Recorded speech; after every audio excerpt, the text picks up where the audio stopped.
Hello students, today I will discuss Mughal administration. It was asked once in BPSC. Since there has not been question for years, that's why in general students ignore this topic. But as for a long period this question is not being asked, so I feel that a student must take up this topic. And one thing more, that you have time, not work pressure too much, so you can take up this topic. This topic, if does not come directly, but it will help you in making your background clear. So I am today doing Mughal administration. The question was asked in 42nd BPSC. Question says, I must point out what the question was. Discuss the evolution of Indian administration during Mughal period. Discuss the evolution of Indian administration during Mughal period. This question was asked. I tell you, and you know also, that Indian administration is as old as Indian political system. Getting point? You can trace back to Indus Valley civilization also. There are several important landmarks in evolution of Indian administration, in which Mauryan period, Mughal period, British period, post-independence, most-independence phase, and present one are important landmarks. Mughal period is one of the most important landmark in the evolution of Indian administration. It has influence Indian administration significantly, which influence you can find in present administration also. So what I mean to say, Mughal period is one of the most important, you can say, landmark in the evolution of Indian administration. Mughal administration was established by Babur, get a point, Humayun, Akbar, Jahangir, Shah Jahan and Aurangzeb are important rulers. Each have contributed their own in Mughal administration, but Akbar is considered the most important one. His contribution is compared with the contribution given by Ashoka during Mauryan administration. Usually in interview, question is being asked on Akbar and Ashoka. Get a point? So, what is contribution of different scholar here? Different administrator like Akbar has introduced, you can say, good governance in Mughal administration. Get a point? His religious policy is at par, and it is very much recognized one. Sulh-e-Kul. Jahangir was known for justice administration. Shah Jahan was known for merit system, and Aurangzeb is for territorial expansion. So you can find each one contributed their own in evolution of British Mughal administration. But you know, Akbar is considered the most important one. The major source of Mughal administration is Akbarnama written by Abul Fazl, then Babarnama, Humayunama, and books written on medieval India. Get your point? But the Abul Fazl's Akbarnama is most important one, and it can be compared with the Kautilya Arthashastra. Like Kautilya Arthashastra, Akbarnama is also divided in three parts. First part deals with arrival of Taimur dynasty. Get your point? And details of earlier ruler like Babur, Humayun, etc. Then second part deals with the details of rule by Akbar, 46 years rule of Akbar. It has mentioned there. There is the term Aine Akbari. It is called also. What is Aine Akbari? Aine means constitution. Akbari means of course Akbar. So it is constitution of Akbar, the governance of Akbar, which has detailed description of each and every segment of administration. And last part of Akbarnama, there is details of astrology, different religion, Hindu religion, etc.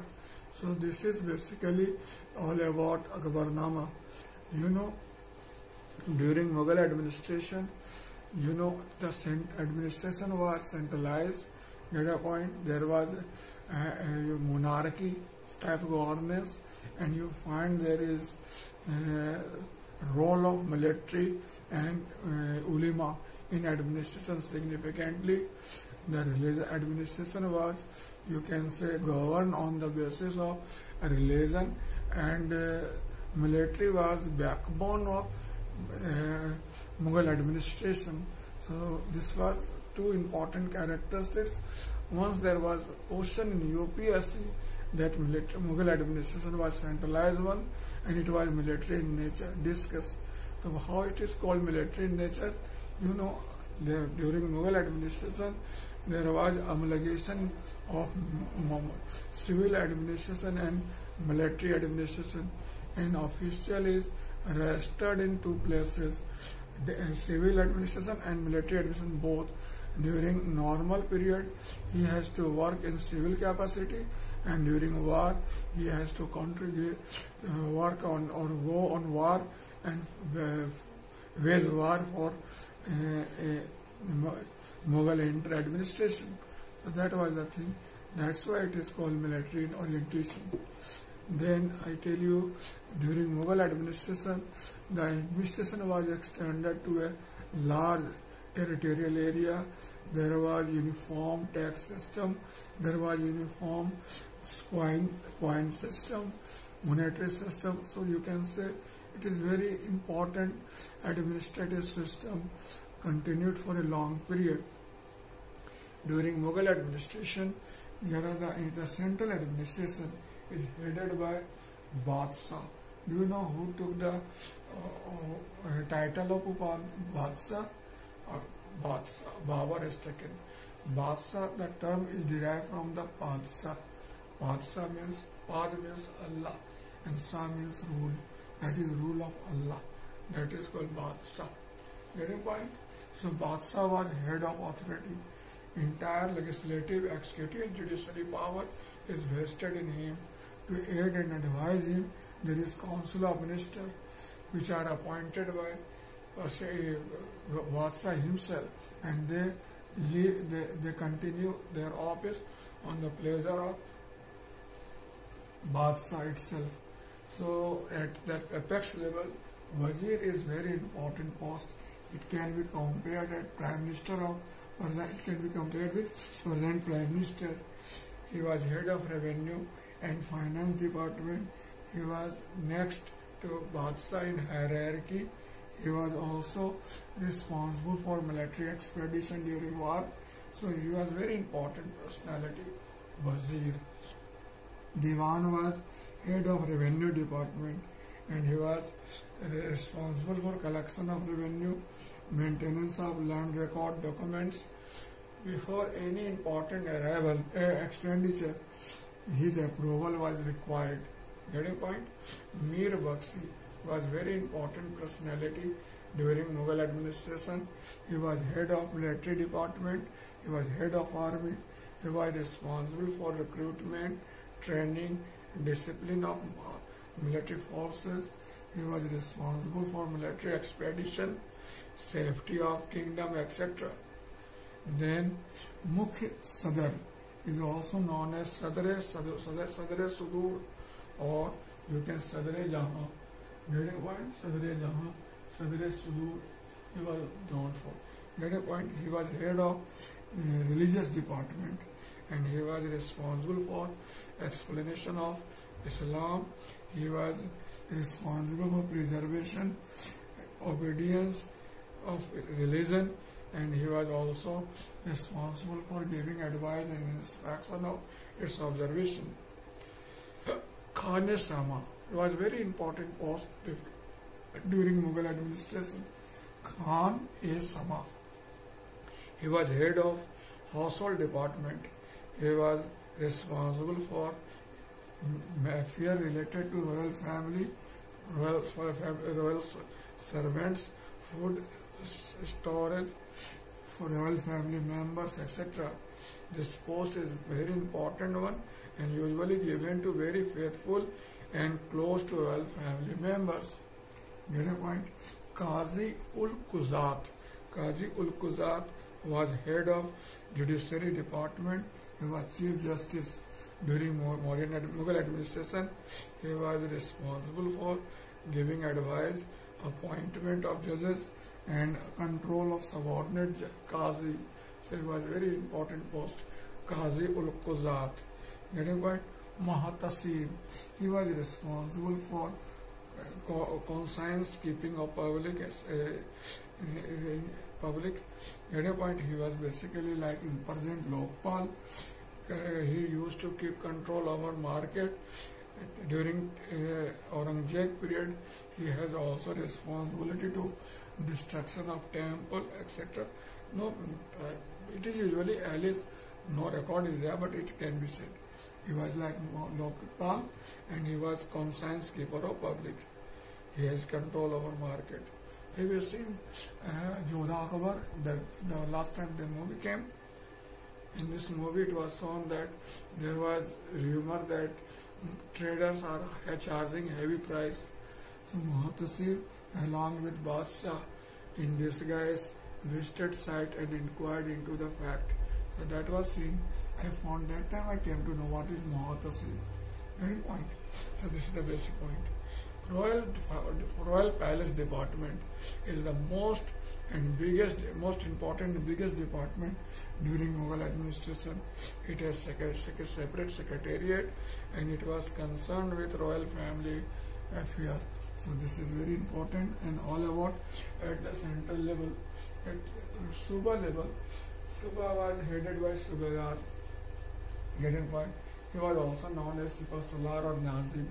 He was appointed by Badshah, usually very close to royal family or family member of royal family member were appointed in this position.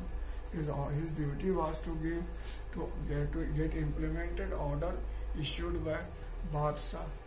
At Suba level, there was Diwan, also very important personality. He was head of revenue department. He was also appointed by Badshah. The philosophy behind their appointment was to keep check and balance over each other. So this was the thing. Sadr was head of charity department. Getting point? Amil was head of revenue department. Bakshi was responsible for maintenance of annual income expenditure, details of land revenue, and Potedar was treasurer at province level. So these were official operating at province level.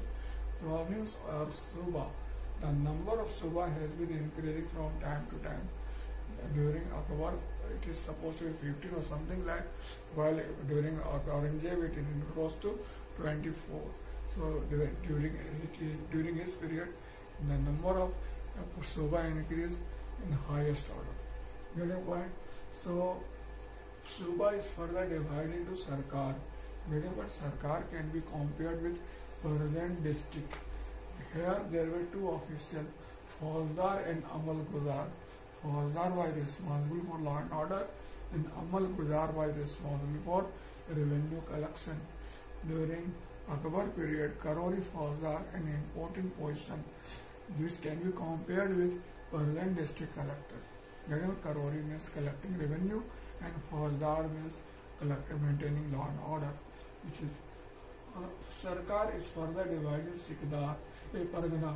Pargana basically headed by Sikdar, Nayab Tahsildar, Kanungo or other officials working at Pargana level. Pargana is further divided into village. Village is the ultimate, you can say, basic unit of governance, headed by Muqaddam. Getting point? During Mughal administration, you can say local administration can be divided into two heads. First, local administration urban area and local administration rural area. Wherever urban area is concerned, Nagar Kotwal was responsible for town affair. Getting point?